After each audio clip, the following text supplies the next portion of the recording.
I'm surprised a lot of people don't know that in 1996, the Jean-Claude Van Damme iconic film Bloodsport got a sequel to it.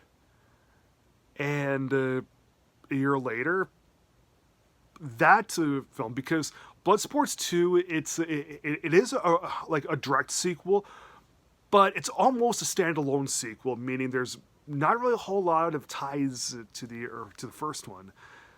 But in 1997, Bloodsport 3 came out, and that's like a complete tie-in with Bloodsport 2. I'll end up reviewing Bloodsport 3 sometime later, but Bloodsport 2 is the better of the sequels. Now, I'm not sure when I'll end up reviewing Bloodsport 1, but Bloodsport 2 is one of those bad, heavily guilty pleasure things that people should just enjoy, just because it's very, very cheesy fun. It's just enjoyable. It's so goofy. But it's not so bad that it would insult anyone's intelligence. It's not so bad that you would just be like, what on earth? Does anybody think that Bloodsport 2 is a legitimately good film? No, Bloodsport 2 is not an actual good film. But people love it anyway because it's just fun. And when you compare Bloodsport 2 to other so bad they're good martial arts films, Bloodsport 2 is one of the very best. It does come very, very high up to being probably the best so bad it's good martial arts film.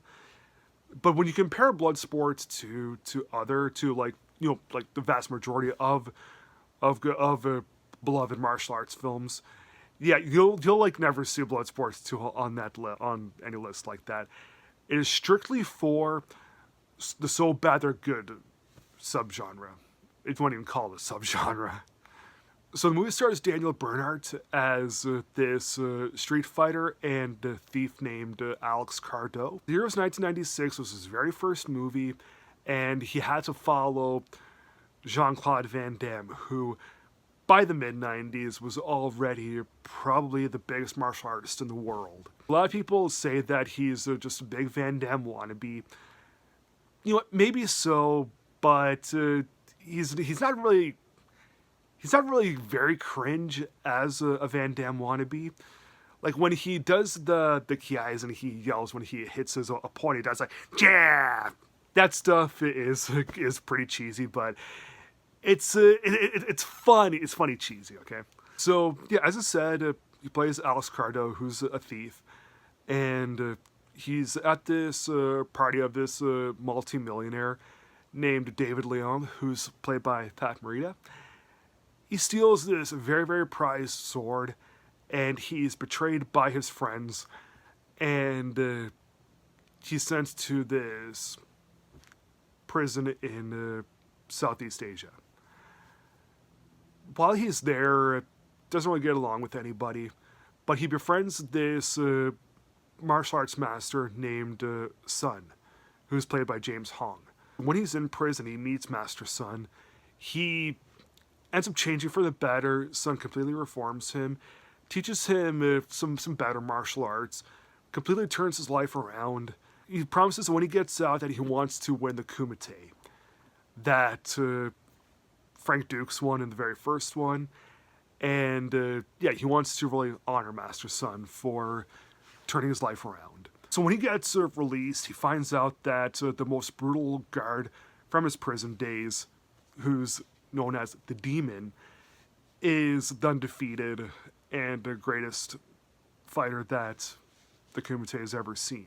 Alex gets back in touch with his old friends that set him up, and he tries to get the sword back in order to give it to Leon, because that sword will be bestowed upon the Kumite's winner.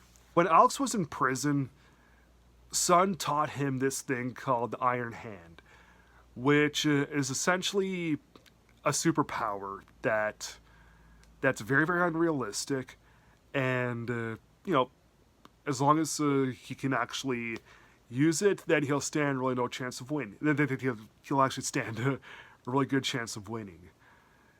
Yep, the Iron Hand is a superpower, and usually when you see like whether it's a cheesy martial arts film or like martial arts master, and you like sometimes the people I like to say, "Wow, it's like they have crazy superpowers."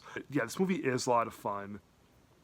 The the acting isn't very good, but at least it does have some spark and some personality to it, and we do get to see quite a few characters that we really do get wrapped up in. It is kind of stupid in some parts, but it's one of the best kinds of bad things that there is.